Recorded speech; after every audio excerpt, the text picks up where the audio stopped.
Pessoal, bom dia, ou boa tarde, boa noite também, para quem está me ouvindo aqui.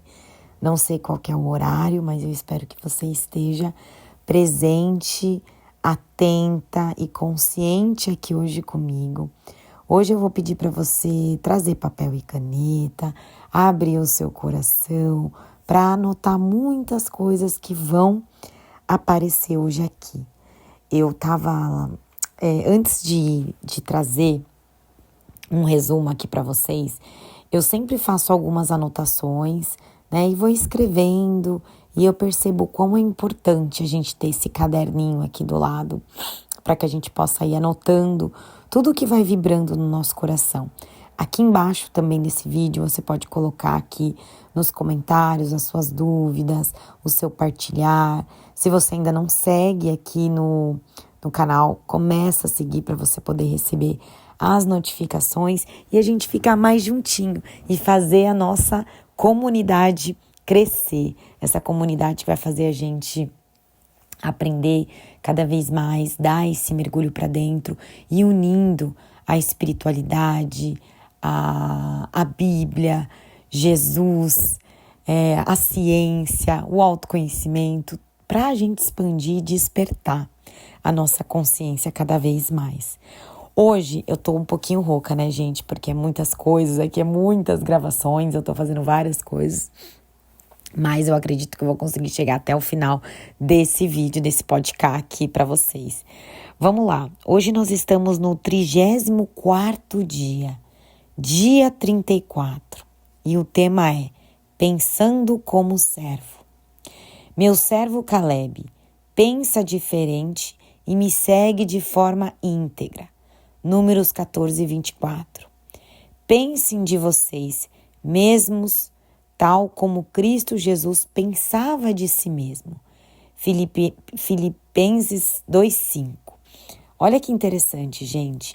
Aqui a gente já vai começar com essa frase, exatamente essa daqui. Servir começa na mente. Gente, quando eu entendi que a espiritualidade é mentalidade, ficou muito mais fácil eu assimilar as coisas que eu estava lendo nesse livro, as coisas que eu leio em outros livros também de espiritualidade. E eu entendi que tudo começa na nossa mente. Tudo. Quando a gente faz meditação, minhas alunas do estúdio sabem, que estão comigo há muito tempo, né? Que a gente precisou aprender a desacelerar, a respirar e ouvir o que a nossa mente tem para nos dizer. E do mesmo jeito que a nossa mente, ela pode destruir muitas coisas, ela também pode construir coisas maravilhosas. Então, aqui, o que eu entendo, né? O que eu vejo, que se a gente souber usar a nossa mente de uma forma sábia, de uma forma onde a gente nutre ela com as palavras de Cristo, fica muito mais fácil para a gente conseguir viver uma vida com propósito. Viver uma vida com mais realizações, viver uma vida mais plena. Porque olha o que ele fala aqui. Ser servo requer uma mudança de rumo em sua mente, uma alteração de postura. Deus está sempre mais interessado em por que você faz algo do que no que você faz. Atitudes contam mais que realizações. Aqui mostra, gente, a importância da gente criar hábitos saudáveis. Sabe por quê? Porque quanto mais a gente cria hábitos saudáveis, mais a gente está usando a nossa mente, a gente está trabalhando a nossa mente para uma vida melhor. A gente aprendeu já nos dias anteriores sobre desaprender, né? Que é aquilo, né? Eu não quero fazer o que eu estou fazendo, então eu preciso desaprender o que eu estava fazendo para poder fazer algo melhor, algo que faça sentido para a minha vida. Então, quando a gente olha aqui que tudo começa na mente, a gente precisa começar a cuidar da nossa mente. Aqui dentro da própria meditação, a gente trabalha a neuroplasticidade, né? que isso já é ciência, é neurociência, que explica. A Bíblia, ela fala coisas que os cientistas, os neurocientistas estão descobrindo, né, há alguns anos atrás, né, mas estão descobrindo também que a gente tem o poder de mudar a nossa realidade. Então, se hoje a gente está numa vida, não tô feliz, não tô no trabalho que eu não tenho o que eu quero na minha casa, não sei, né? A gente não tá vivendo a realidade que a gente quer. A gente pode mudar? Pode. Pode. Isso já é comprovado cientificamente. Se a gente quiser sair do fundo do poço, a gente pode fazer isso. Só que quando a gente sai do fundo do poço, gente, imagina você no fundo do poço. Aí imagine uma mão de Jesus, de Cristo ali em cima, te dando a mão para você sair e vir com Ele. Confie em mim. Me dê sua mão. E você vai. E a partir do momento que você aceita isso na sua vida, você já está mudando algo dentro da tua mente. Você já está começando a mudar algo dentro do teu coração. E é aí onde a gente começa a ver as coisas acontecendo. Olha que interessante. Os servos pensam mais nos outros do que em si. Vamos se aprofundar aí para a gente poder entender. Os servos se concentram nas outras pessoas e não em si. Esta é a verdadeira humildade. Não pensar menos de si, mas pensar menos em si. Eles são abnegados. Paulo disse: esqueçam de si o suficiente para ajudarem ao próximo. É isso que significa perder a vida. Esquecer-se de si mesmo para servir aos outros. Quando deixamos de nos concentrar em nossas próprias necessidades, ficamos a par das necessidades ao nosso redor. Jesus esvaziou-se a si mesmo, tomando a forma de servo. Quando foi a última vez que você se esvaziou a si mesmo para benefício de alguém? Você não pode ser servo se estiver cheio de si mesmo. É somente quando nós esquecemos de nós que fazemos coisas que merecem ser lembradas. Gente, aqui a gente tem que aprofundar muito, né? Para que a gente possa entender que não é sobre abandonar você. Não é sobre deixar você de lado e pensar nos outros. Pelo contrário, você vai cuidar de você, você vai fazer aquilo, né, que o coração te chama, você vai começar a se olhar com mais amor, você vai aceitar a sua vida. Porque quando você estiver em um momento de muita conexão com você, você vai abrir espaço aí dentro de você para poder servir. Ah, Cá, mas eu não tô bem. Então, enquanto eu não estiver bem, eu não vou servir? Não, pelo contrário. Tem alguns estudos que dizem que, por exemplo, quando você estiver mal, eles falam para você ir servir em algum lugar, algum hospital, né, numa casa de idosos ou de crianças, e você servir.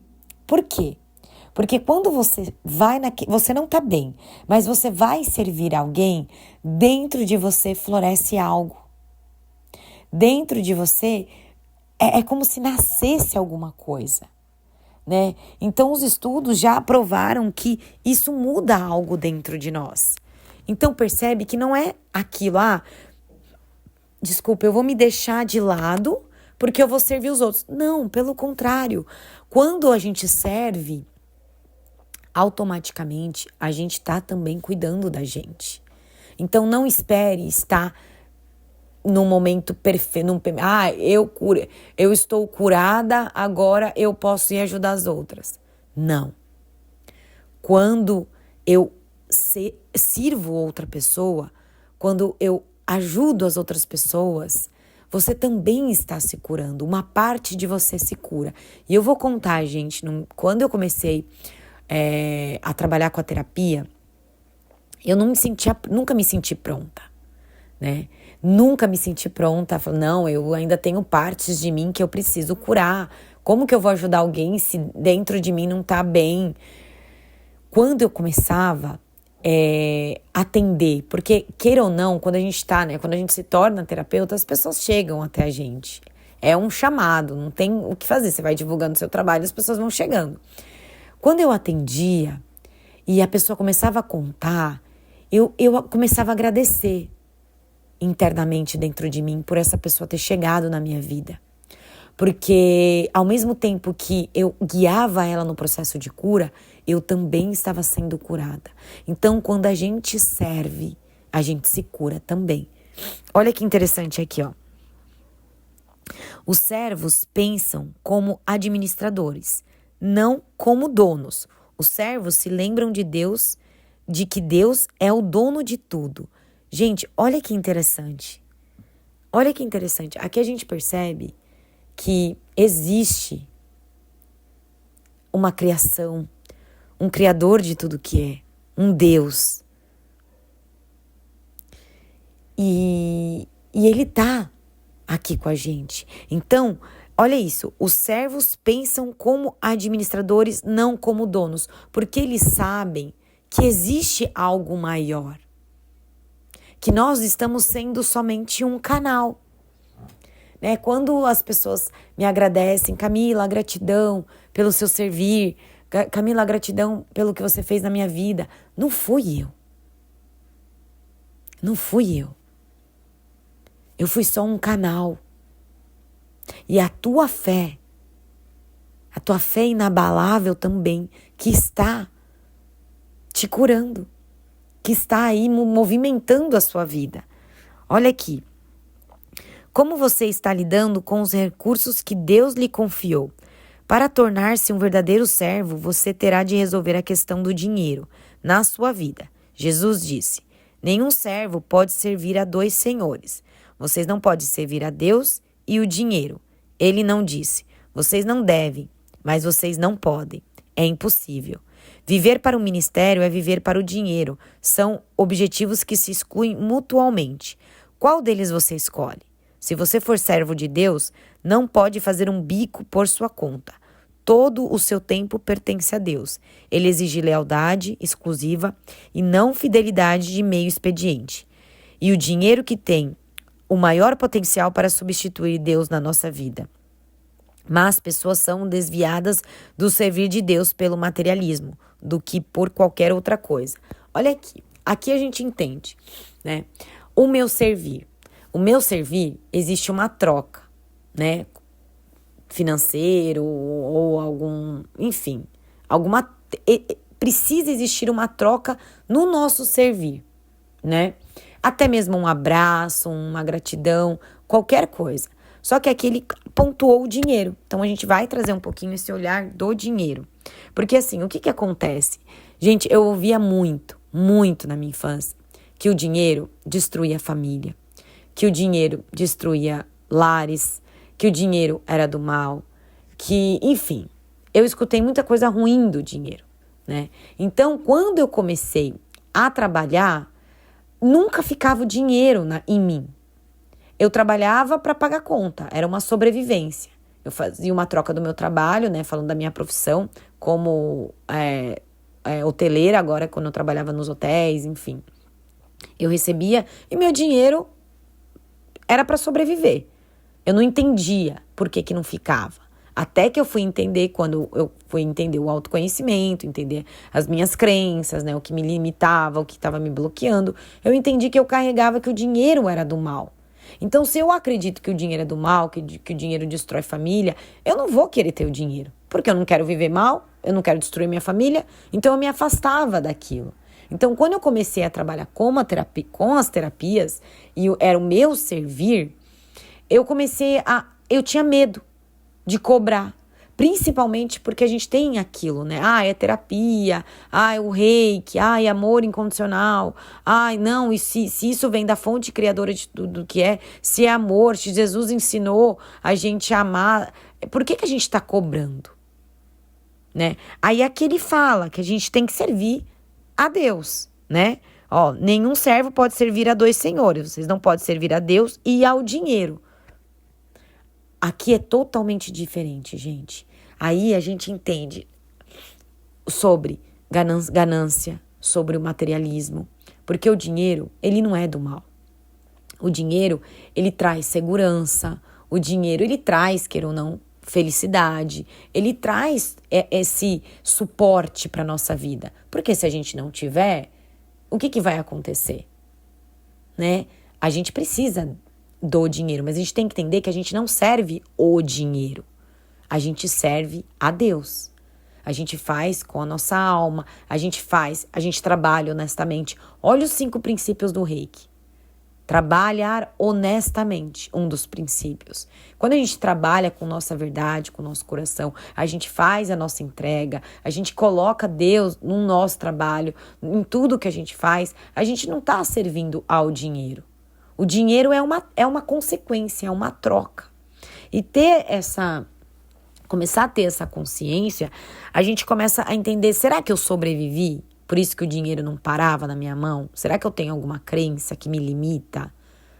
E que eu acredito que isso pode estar me impedindo?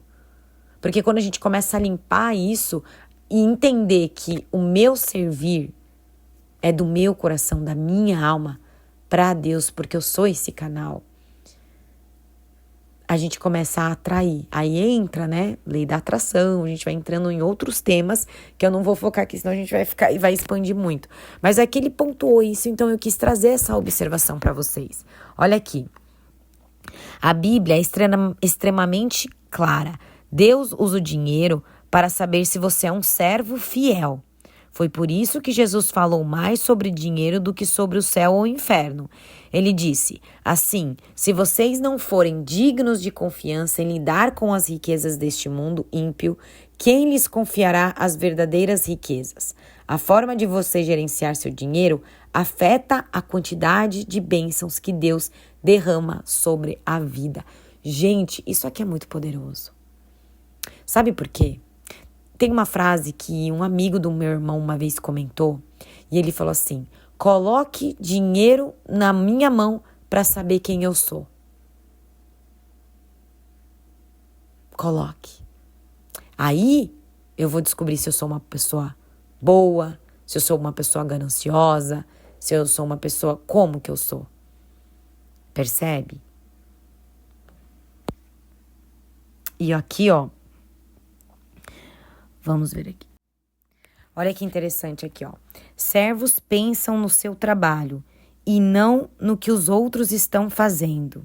Gente, isso daqui a gente já falou um pouco aqui no livro sobre comparações, né? Ó, eles não fazem comparações, não criticam nem competem com os outros servos ou ministérios. Estão muito ocupados realizando o trabalho que Deus lhe deu. Gente, que poderoso isso. Paramos, né? Paramos de nos compararmos, de ficar olhando, porque não é sobre isso. É sobre o que eu estou fazendo. E aqui entra muito aquilo que a gente já conversou bastante aqui sobre isso, sobre eu tô atrasada, eu não tô atrasada. Todas nós que estamos aqui, eu vi o formulário que vocês preencheram, a maioria é mais 55, e às vezes a gente acha que a gente tá velha, mas a gente não tá velha não. A gente tá experiente, a gente tá amadurecendo espiritualmente, isso é tão bom. Esses dias eu tava olhando assim meu rosto no espelho, que eu gosto muito de fazer aquele exercício do espelho, e eu fico, ai, Camila, você tá tão linda hoje o dia vai ser maravilhoso, né? Tenho esse hábito comigo. E eu percebi que eu ganhei várias ruguinhas, assim, aqui do lado do rosto. Muitas, assim. Falei, uau, nossa. Me deu até um negócio, mas depois eu falei assim, Camila, como você cresceu. Que orgulho de ver você. Sabe, que mulher que você tá se tornando. E eu fico tão feliz, sabe, em poder ver esses meus passinhos, sabe? Pode ser que ele esteja devagar, mas eu não tô com pressa. Não tô querendo chegar em nenhum lugar. Eu quero viver o meu presente, o meu aqui e agora. E aí eu olhei assim pra minha filha E eu percebi o quanto ela cresceu e o quanto logo, logo ela nem vai estar mais querendo saber de mim, vai estar querendo saber mais das amigas, de querer sair nos grupos. E aí eu penso, né, valeu a pena? E aí eu olho para essas minhas ruguinhas assim e falo, valeu cada momento, tudo valeu a pena. E é assim que a gente tem que olhar, sem comparar se a pele do outro tá mais bonita que a tua, se aquela pessoa tá mais jovem que você, se aquela pessoa tem mais dinheiro do que você, tem um carro melhor do que o seu, tem um apartamento com vista pra praia e você não tem, você mora ali, de repente, no fundinho de uma casa, que você não tem nada.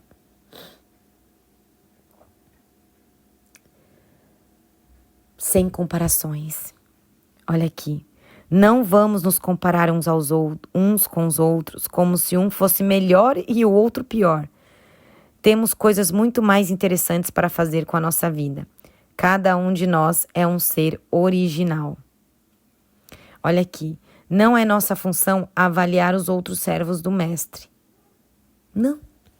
Por que a gente quer dar palpite no outro? Por quê?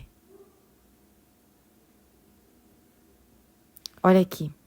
Se você serve como Jesus, pode esperar ser criticado.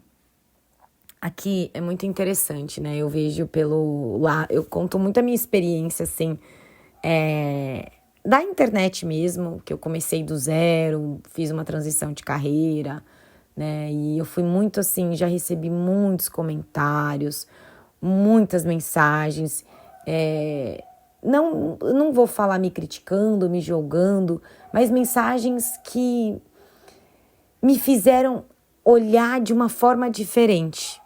E aí eu vejo por que eu olhava assim. Olha o que Jesus fez.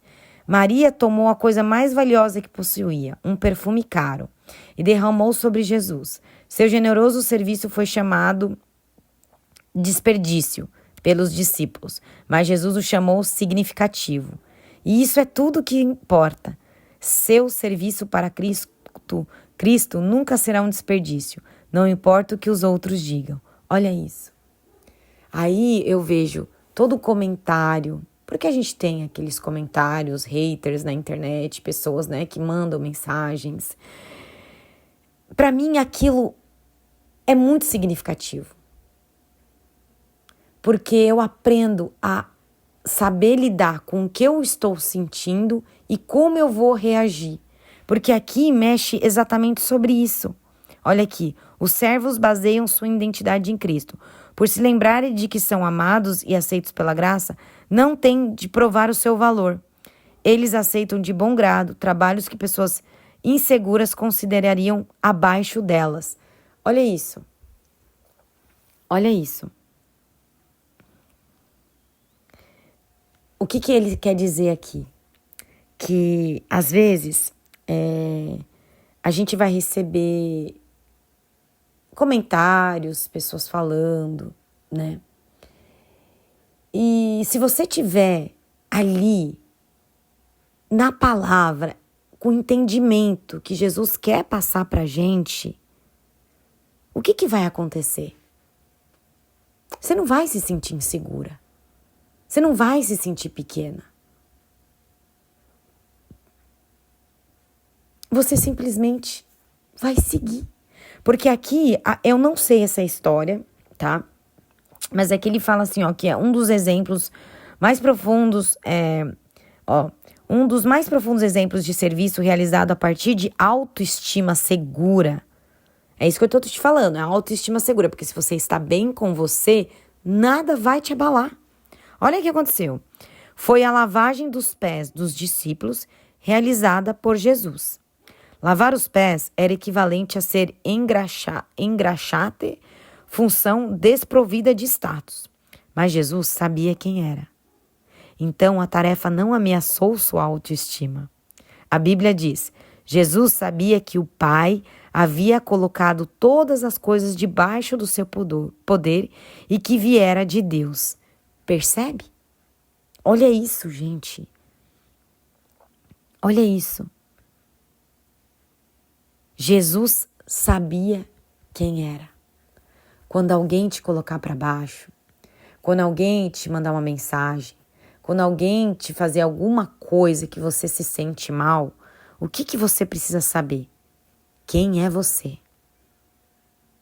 Quem é você? Porque lembra, tudo que a gente passa, tudo o que acontece vem de Deus. E se a gente tem essa força, esse equilíbrio, se a gente tem esse entendimento, nada vai abalar a gente. Nada. A gente simplesmente vai, tá bom. E eu sigo a minha vida. Porque eu não me comparo, eu não fico falando. Entende o poder de servir a Deus e viver da palavra dele? Nutrir a nossa mente, o nosso coração, a nossa vida com esses ensinamentos?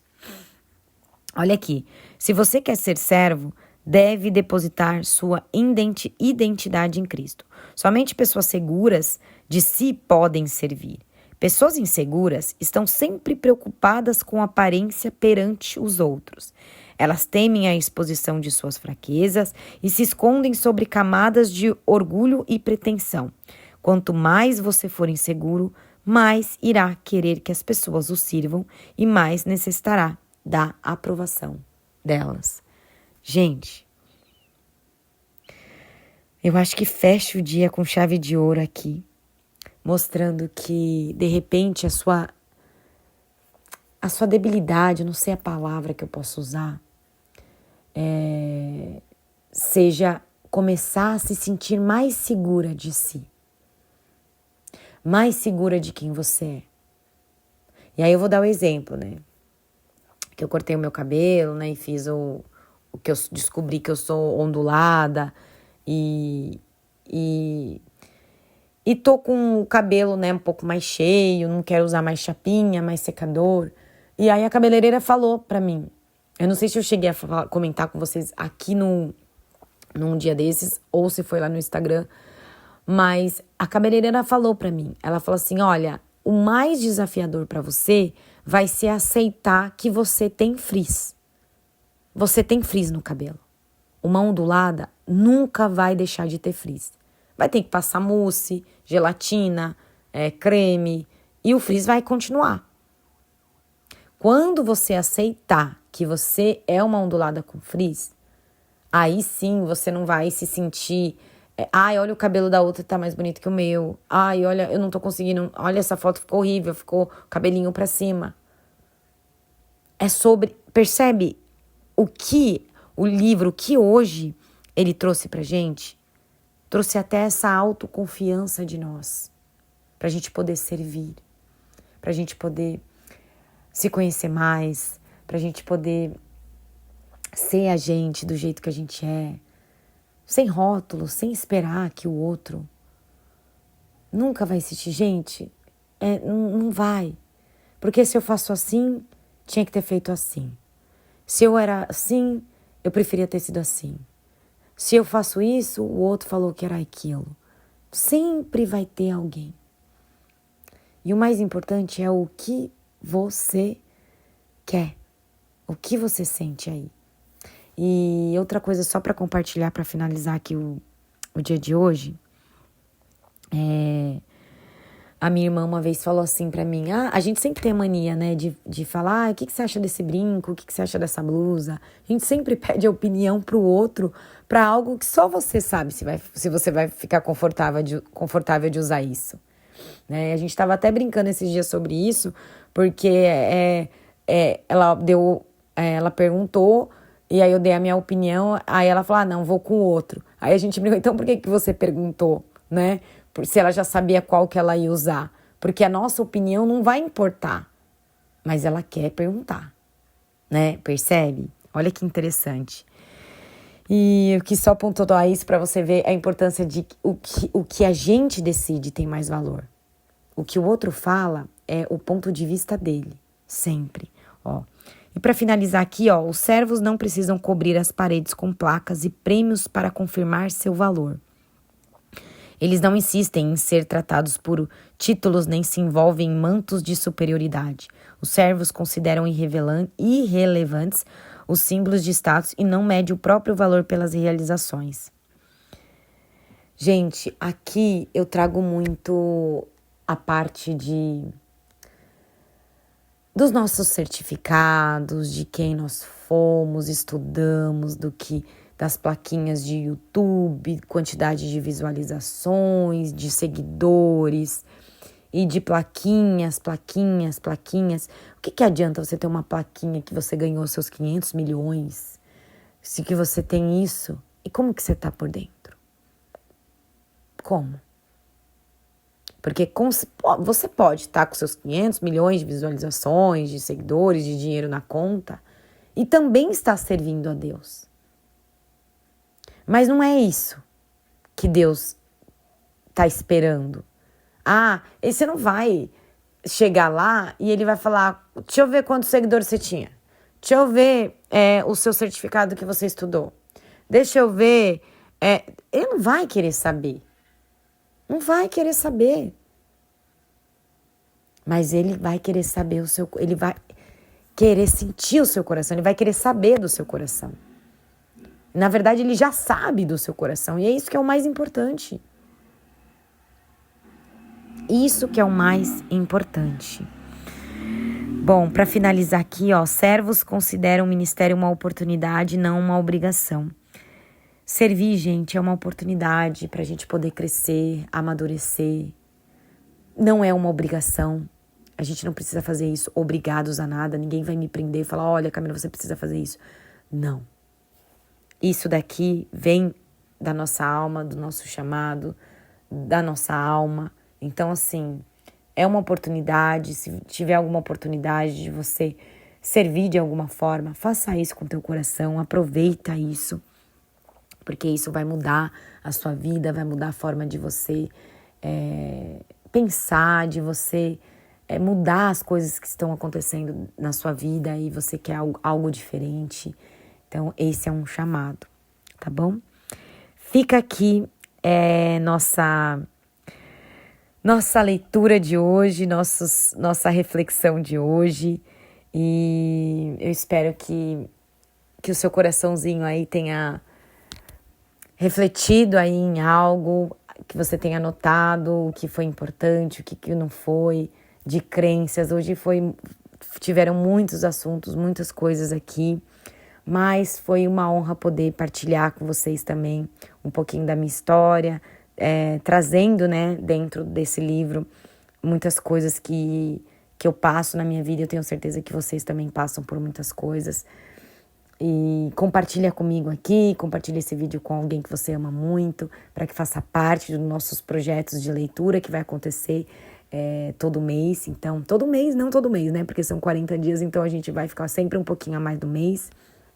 Mas estamos aqui, compartilhem comigo, um beijo de luz no coraçãozinho de vocês. Namastê.